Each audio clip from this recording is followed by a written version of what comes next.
Hey loves, welcome back to my channel. Today guys, I'll be checking out this interesting video from Piers Morgan, and it's titled I have personally emailed Richard Gadds, Piers Morgan baby reindeer Mailbag. You guys, I'm super excited for this. If you're yet to subscribe to this channel, please consider subscribing. Give this video a massive thumbs up, comment, share, and all that good stuff. And without much ado, let's see what Piers Morgan has for us in this video.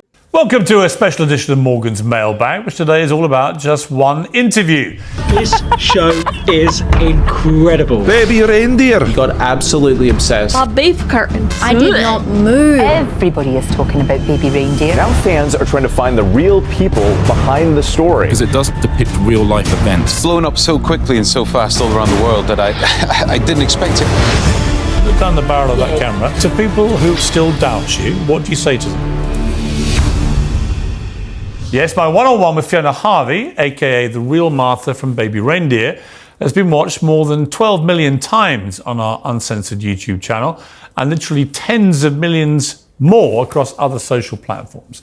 It's also provoked hundreds of thousands of comments, reactions, questions, and hot takes from the media world, which tend to be often pretty cold.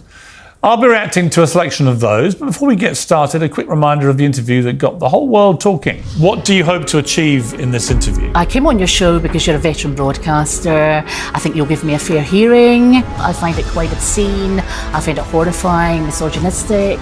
Some of the death threats have been really terrible online. I don't think I sent him anything. You're basically accusing both him but also Netflix of lying about it. I am. Did you go to jail? Did you have a No, trial? of course not. Of course not. Did Netflix ever contact you? No one's contacted me. Never. Never. What do you feel about Richard Gadds? I think he's psychotic. Were you ever in love with him?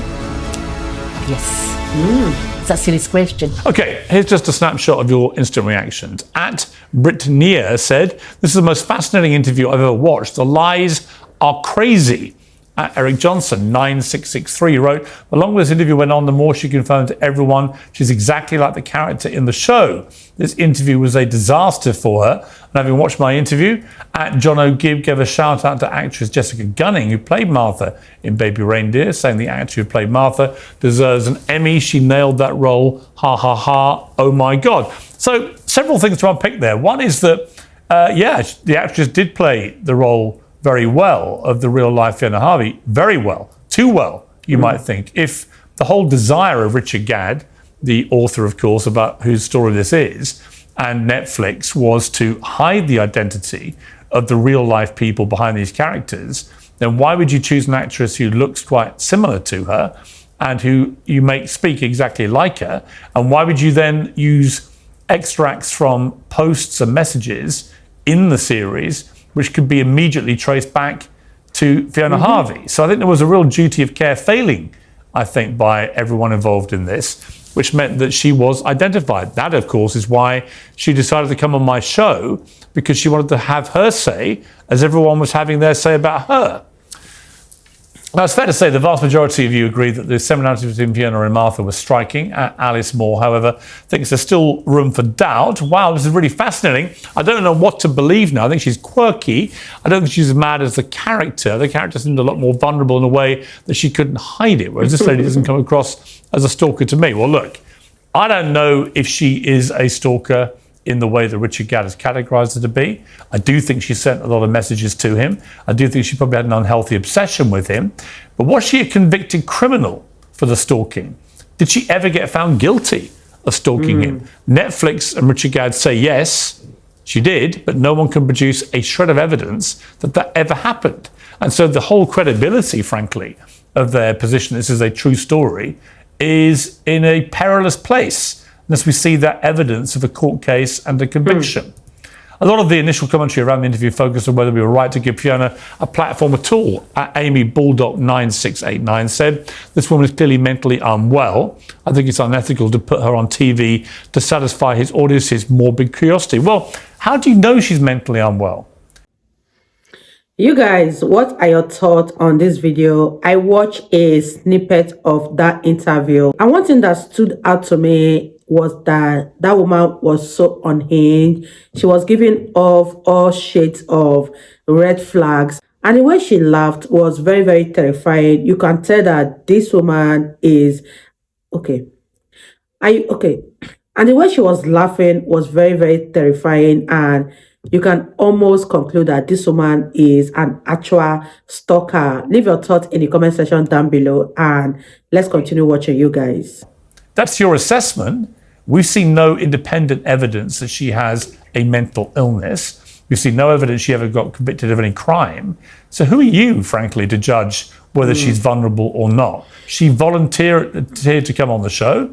She wanted to set the record straight. Everyone was talking about her. And Richard Gadd, of course, let's remember, has talked openly about his own mental health problems.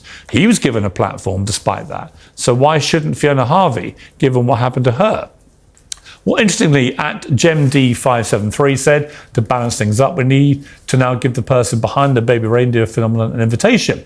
Get Richard Gadd on your show now. It's only fair. I completely agree. I've personally emailed Richard Gadd, although, of course, I accept his inbox may be a little full. I don't mean that glibly. I mean, it really might be. So I hope he reads it. I hope he does come on the show.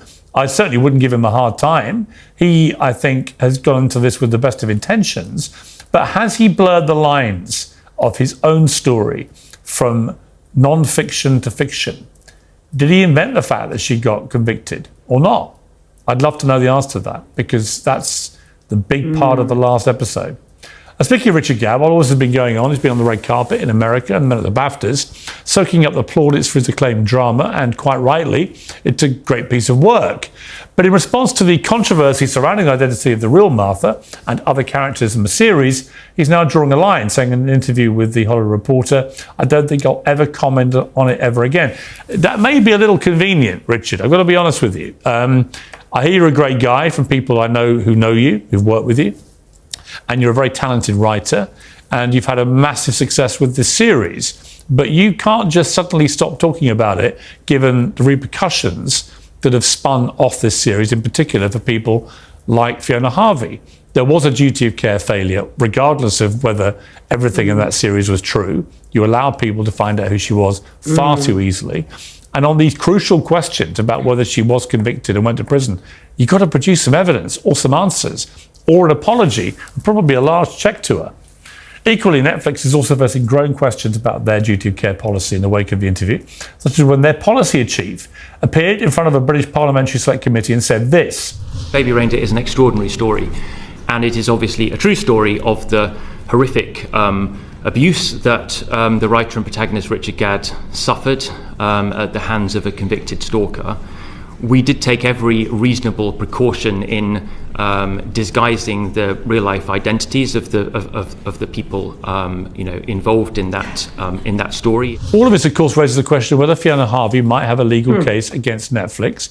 In a follow-up debate, we discussed all these various legal questions, and Mark Garagos, a top Hollywood entertainment lawyer, had this to say. And as somebody who is currently adverse to Netflix, I will tell you, they, in my experience at least, they do tend to take great liberties when they represent what the particular facts are. And specifically in America, you have a doctrine, both defamation by implication, defamation per se, the accusing her of being a criminal, and kind of doubling down on it by saying she served time. If that is not true, she's got a whale of a case. There was a lot of reaction to this at Safety Propaganda. You guys, I totally agree with Piers Morgan on this. If Fiona Harvey didn't serve term, if she didn't go to jail for stalking Richard Gadd, then she truly has a case with Netflix with character defamation, and she might eventually visit the bank on this. Let me know what you guys think about this video in the comment section down below, and let's wrap this video up, you guys. Propaganda wrote, Netflix absolutely bombed the marketing. All they had to say was based on a true story, and they'd be surely covered legally.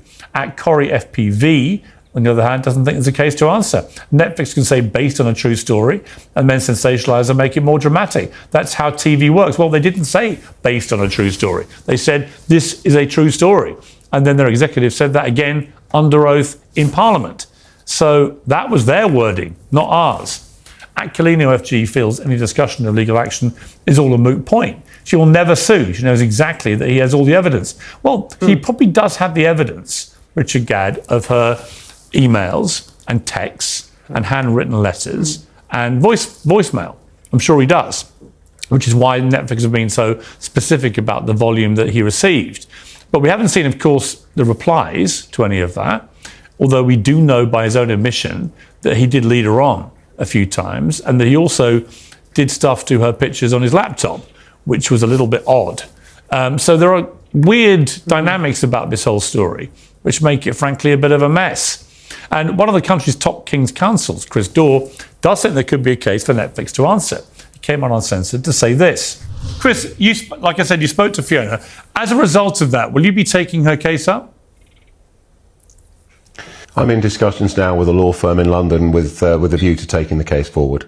At Heshington, Mugar B wrote in response, nuance would be exaggeration for dramatic effect. Making anything up to make the story more captivating without consent is why this isn't good for Netflix. Possibly the receipts may still come out. They might.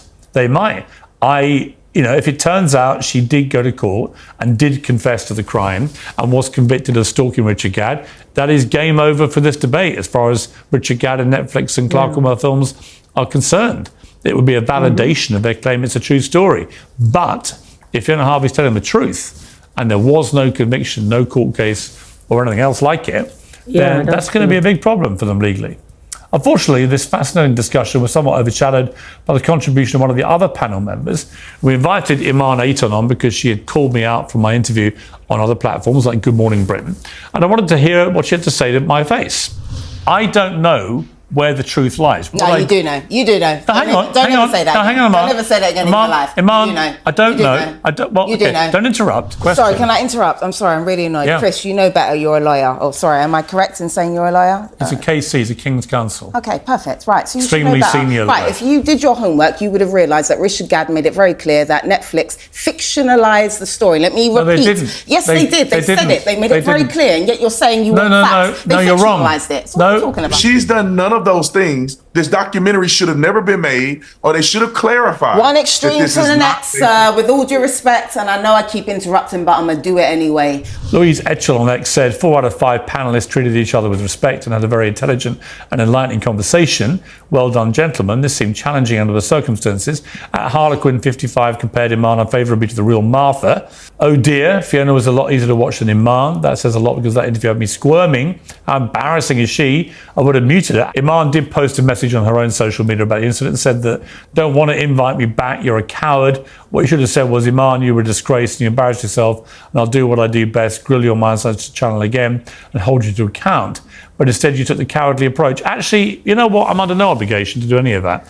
I invite guests on in good intentions. You'd had a bit of a lengthy suspended sentence for calling me a racist ridiculously before. I graciously decided to put that behind us and invite you back, and you blew it. Sorry, Iman, but you blew it. You were unbelievably rude and aggressively rude to all the other panelists, and you ruined the debate, which was actually a very good debate. So no, I'm afraid that's it. You will not be back on this show. Thankfully, at SoCal G310, thought the contribution from our US panelists made up for things. Piers, thank you for eventually allowing Tatum and the guy from Popcorn Planet to talk. They should sit on a bus bench outside all night until you put them on again. Yeah, they were great, actually. Very, very entertaining, very insightful, just the kind of guests that I like to discuss these kind of things. Well, almost time to wrap this special edition of Morgan's Mailbag, but before we do, I thought this comment from @KieferFleming6345 is worth reflecting on. Whatever is true or lies from both sides, it's an awful, sad situation. Stalking is absolutely horrendous. I hope anyone who's gone through it is healing. Yeah, I completely agree. I've had a bit of it myself, been on the receiving end of a few stalkers, not as bad as this. It's a very uncomfortable and difficult thing to experience. I know other people who've had a horrendous time, so I don't trivialize it at all. But this is a messy story, and anyone who thinks there's a clean version of this hasn't really been following it. Richard Gadd, by his own admission, is a very damaged man who went through a lot of drug abuse and promiscuous sex, and clearly had a strange relationship with the person he calls his stalker, where he led her on by his own admission. How much, we don't know. how much of what he wrote and what he put on the Netflix show is actually true, we still don't really know. So I wait to see that. But yeah, ultimately it's a sad story with no real winners here. And to his credit, he's never called Fiona Harvey a villain. And I think we wish them all, I certainly do, to come through this better than they went into it. And finally, after the huge reaction to our Baby Reindeer coverage, at The Single Mum Entrepreneur has this suggestion: lots of material over Baby Reindeer 2. Come on, Netflix, let's do this. Well, you know what? If I know my streamers, they're probably already planning it now. Question is, who plays me? Will it be Brad or Leo? Yeah. That's it for this week's Mailbag. Remember, if you want to watch the whole interview, as well as the debates that followed, all available now on our YouTube channel. Like and subscribe while you're there. We're the fastest growing YouTube channel of its kind anywhere in the world. We're approaching 3 million subscribers. Great content, and it will keep coming. Until next time, keep it uncensored. Wow, you guys, that was such an interesting one from Piers Morgan. And who do you think is telling the truth between Fiona Harvey and Richard Gadds? Do you think the movie was fictionalized and Martha was made to pay for her crime in the movie? But meanwhile, in real life, Fiona Harvey wasn't made to pay for stalking Richard Gadds. Let me know your thoughts in the comment section down below. And if Fiona Harvey didn't go to jail for all of this and her character was defamed in the movie, do you think she has a case with Netflix? Let me know in the comment section down below, and I'll see you all in my next video. Bye, guys.